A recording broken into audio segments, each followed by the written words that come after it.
All right, take two. Take two. Good morning. Sorry, I had to hop off so abruptly. That was my mom called me. So I knew I just had to go ahead and take that call.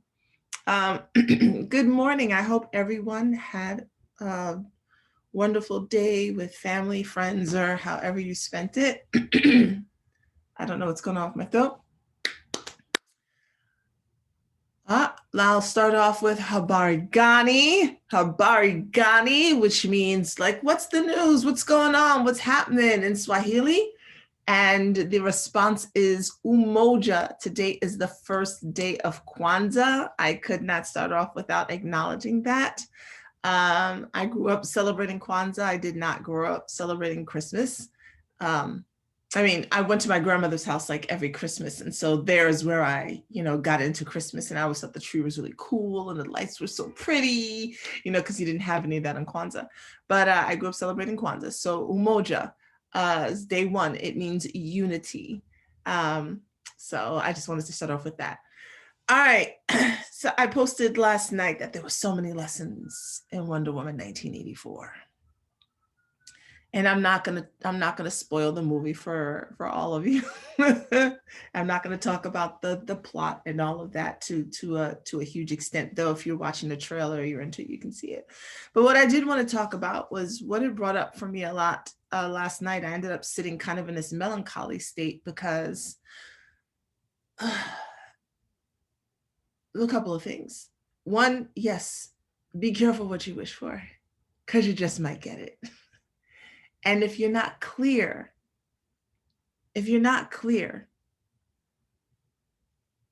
on why you're asking for what you're asking for and who you are, it will show up in the way that you did not intend. So that was that part. And then there was the other part. And I was speaking with my sons about it. And I was like, yeah, kind of like take out the activities happening in the movie, right? The piece that I wanted them to take away from, yes, we talk about movies and stuff like this. The piece I wanted them to take away from is when you understand and know your path, there are sacrifices to be made. Always, always. And this explains why so many people don't want to do their own internal work. So imagine it's like, you come here, everyone has a reason for being here. And it doesn't mean that everyone is supposed to be on TV, or everyone's supposed to be famous, or everyone's supposed to be like, billionaires. It just means everyone has a purpose for being here. We think those are the only purposes that exist.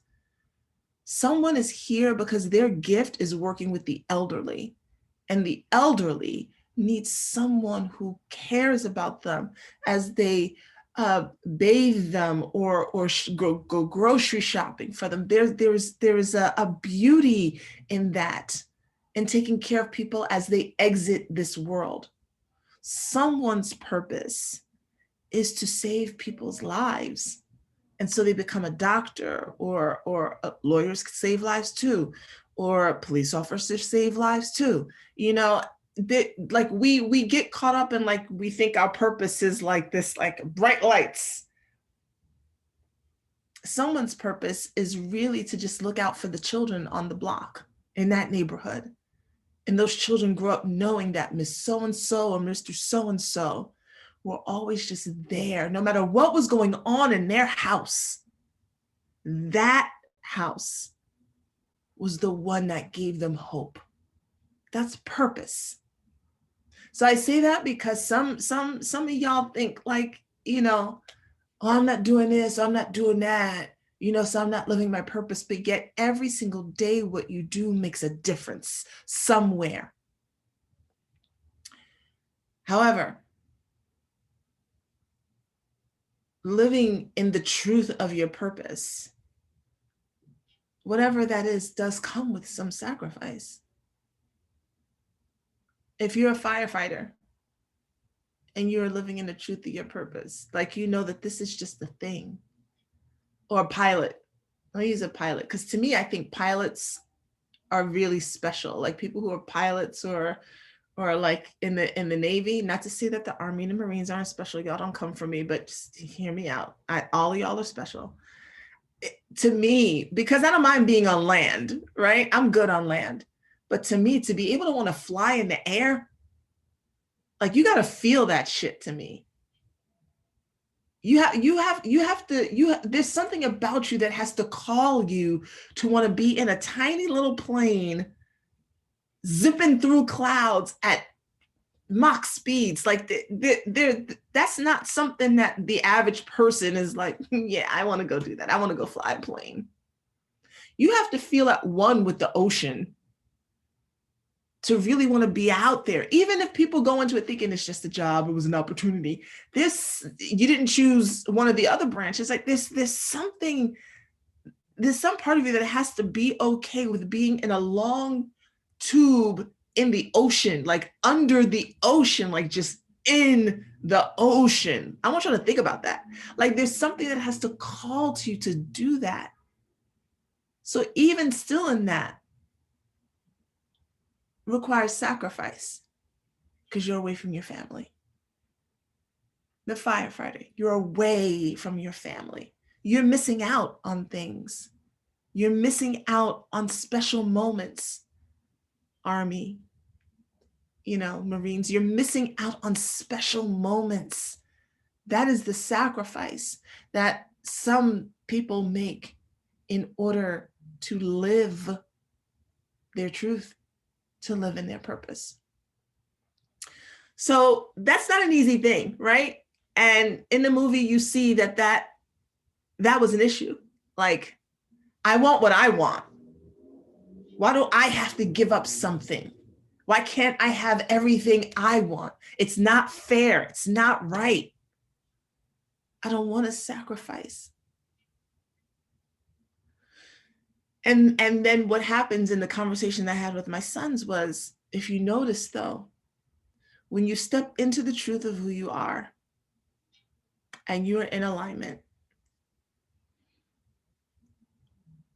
while you sacrifice something, the strength that begins to build in you and the power that you begin to have becomes so much greater. You have to drop the thing you think you wanted most in order to step into the truth of who you are. I'm going to say that again. You have to drop the thing you think you wanted most in order to step into the truth of who you are. And to be fair and honest, well, not to be fair, but to be honest, most people don't want to do that. Who wants to do that? So you come into this realm, there's a reason why you're here, I believe, right? There's a reason why you're here. There's something your soul is here to learn, to do, whatever. You're here to contribute. Like, you're not here to live your life as you, and that's it. You're also here to contribute to this human timeline that we're creating. You are contributing to the history of humanity. Please understand that. Don't ever think that you're so small. Your presence is contributing to the history of humanity, even if no one ever knows your name. It is. Just a real quick case in point, if you were at Barack Obama's inauguration, you contributed to the history of humanity because your little body was counted in that span of however many people were there. So you contributed to that number, which contributes to history. See how you might not think anything about what you're doing, but so you're here for that. And then, maybe you start to get inklings of no, let's not even go there. What I was thinking this morning as I was meditating was I was remembering The Wiz and The Wiz and The Wizard of Oz, same thing. And eventually they fall asleep in this poppy field, right? They forgot what they were supposed to be doing. Same thing in the Chronicles of Narnia, which I told my youngest son, I can't believe he's never seen those movies. Same thing in the Chronicles of Narnia. One of the brothers started eating a lot of Turkish delight and started to like forget things. Like, it's like you end up sleepwalking through this realm, and you get caught up in your body, and you get caught up in your name, and you get caught up in your identity. And so you kind of forget that you're here for something. You just think that you're just like a regular person that's just like that you're just here living and breathing air. And then for some, as we hear that Jumanji beat that starts to call us, and we decide to answer the call, we find that in order for us to do what we need to do, there are things that we have to let go of. Friends, family, jobs, relationships, marriages, in order for us to step in. And it doesn't mean that those things will never come back. Right? It doesn't mean that we may not have those things again. I watched Jingle Jangle. It was cute, you know. It kind of reminded me of the story of Job. It was a little interesting, you know. Here's loss, and then he forgot his purpose. He forgot. The pain was too great. But it was in refinding his purpose that he gained back everything and more. Everything and more.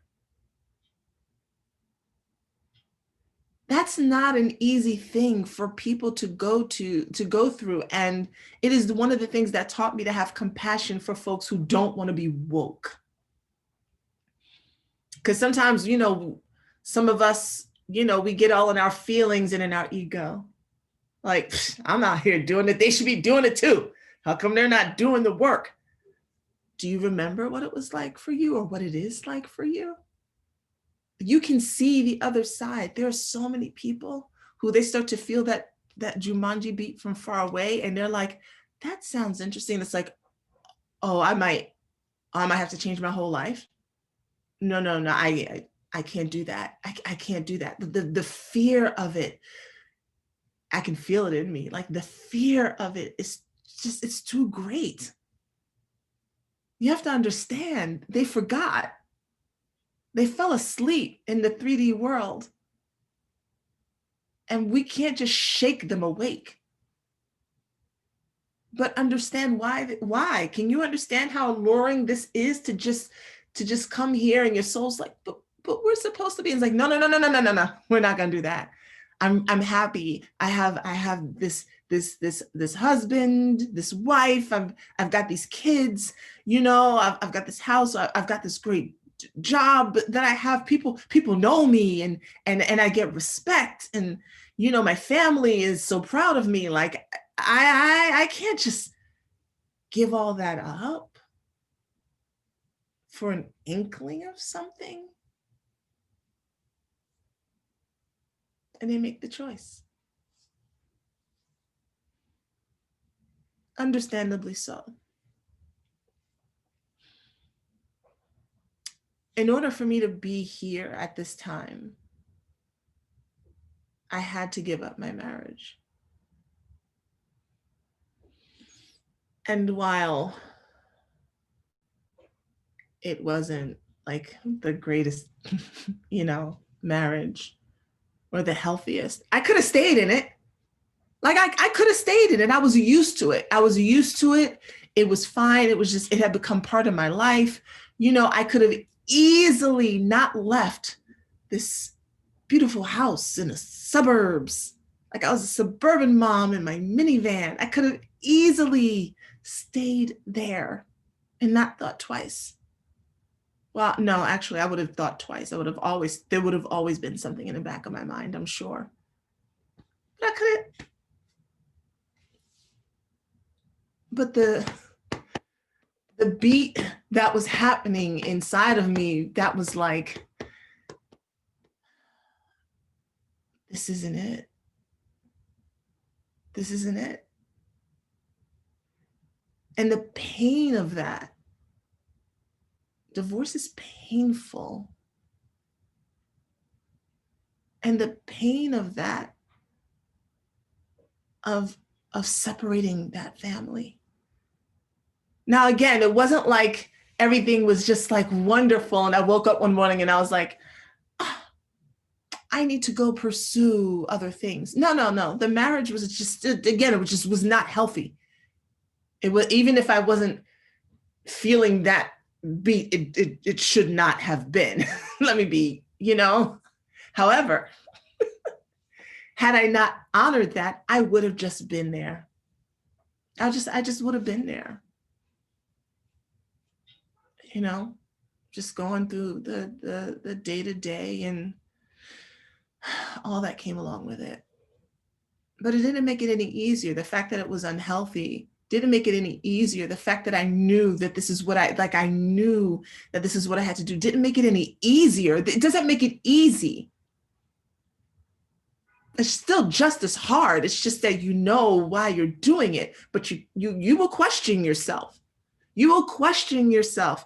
Is this right? Are you sure? Is this where I'm supposed to be going? Is this what I'm supposed to be doing? Like, I feel like it is, but why? Why is where I'm supposed to go? Why does it have to come with all this pain? Because the sacrifice is always required of some sort. And what one of my sons was saying, he's like, it's the law. And it is, it's universal law. You trade, there's energetic exchange that happens. You don't get something for nothing. But again,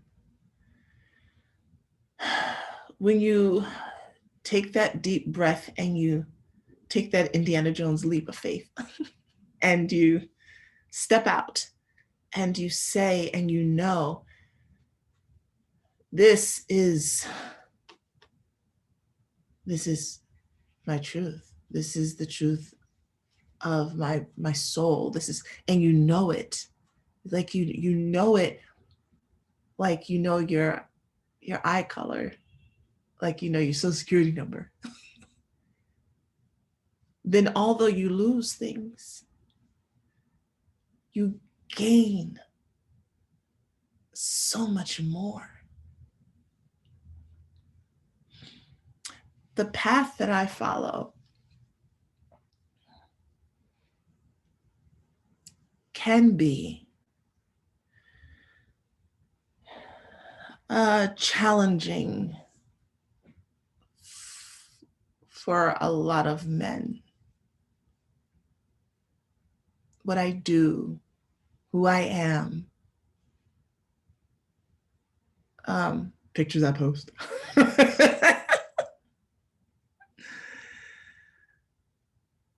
But I cannot shift that truth in order for me to be with any one particular person. And so at this stage,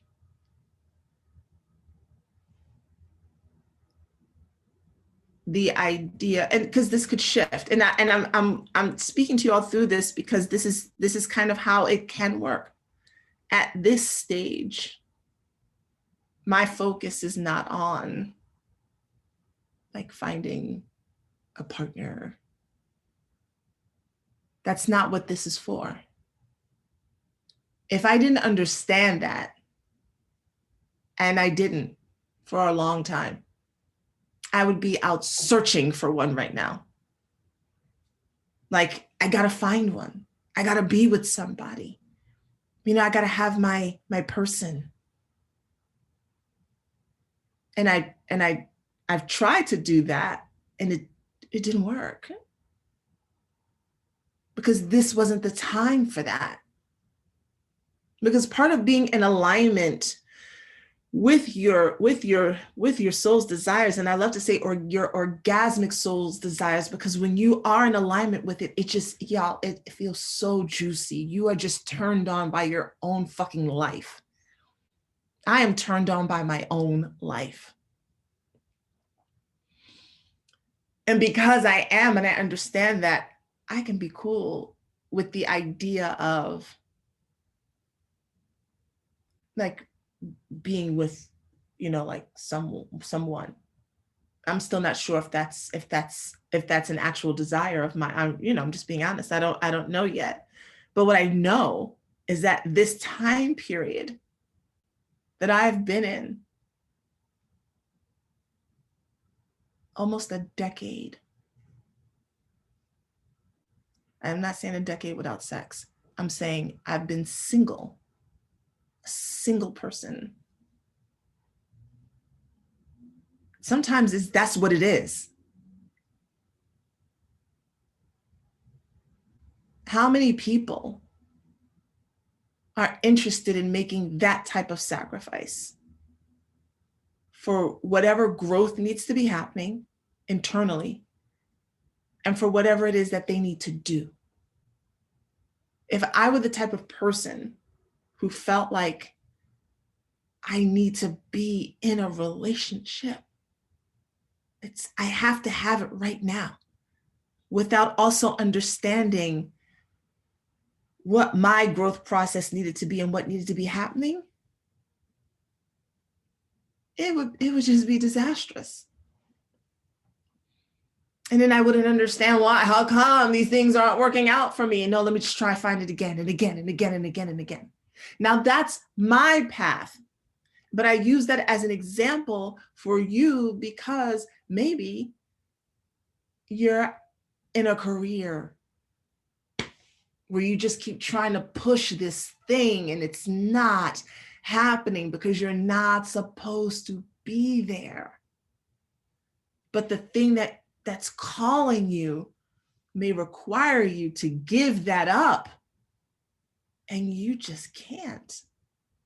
So you suffer at work.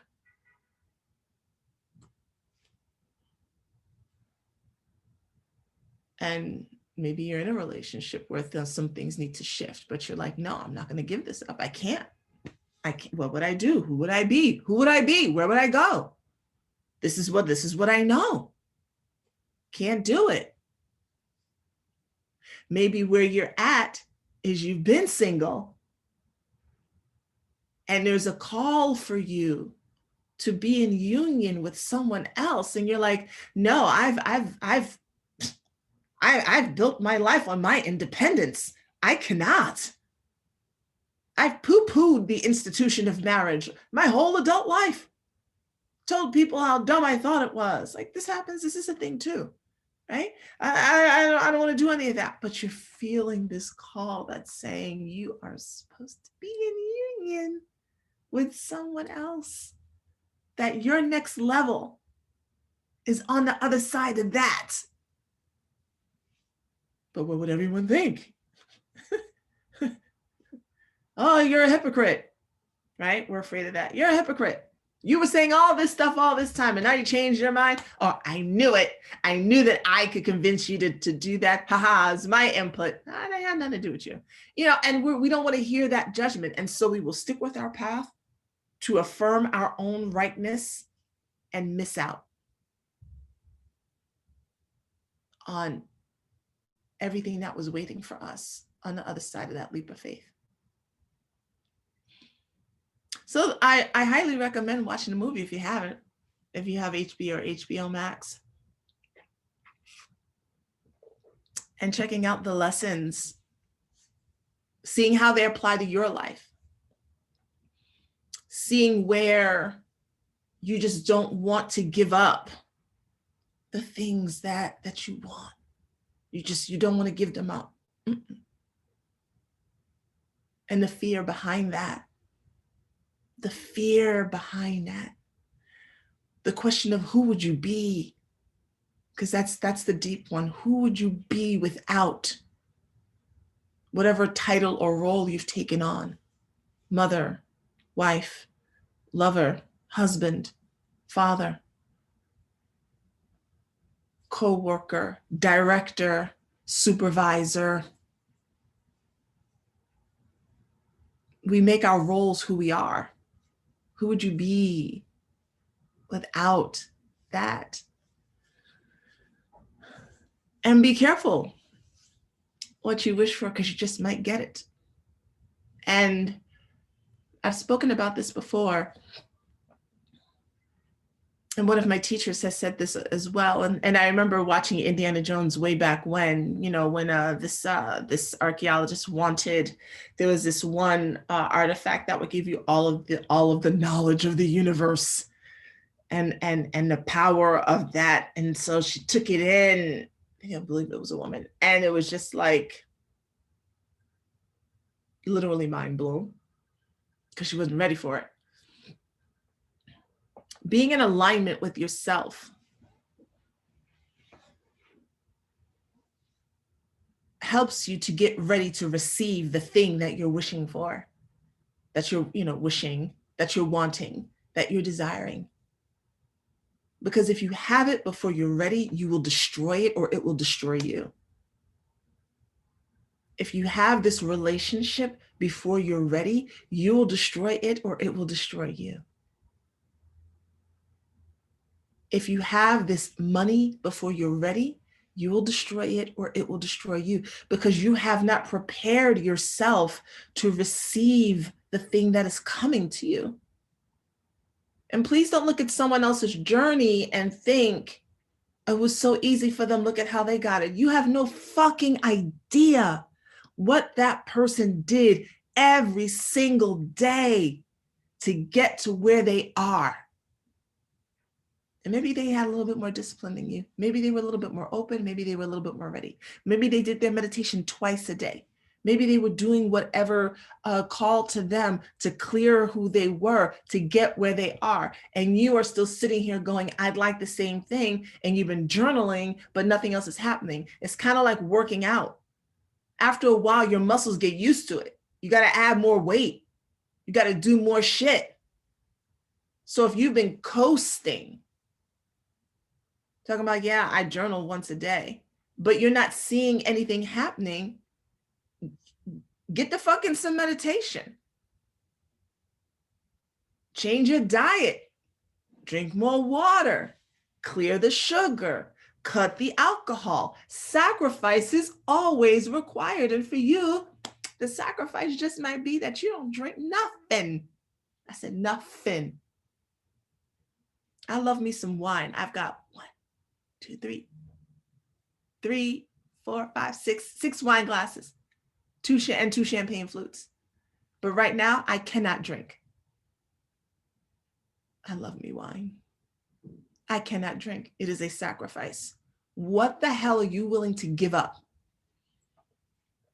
You're going to look over here at somebody else and go, look at how she got the love of her life. It's not happening for me. Or, damn, that business is thriving. How come mine isn't thriving? Oh, God.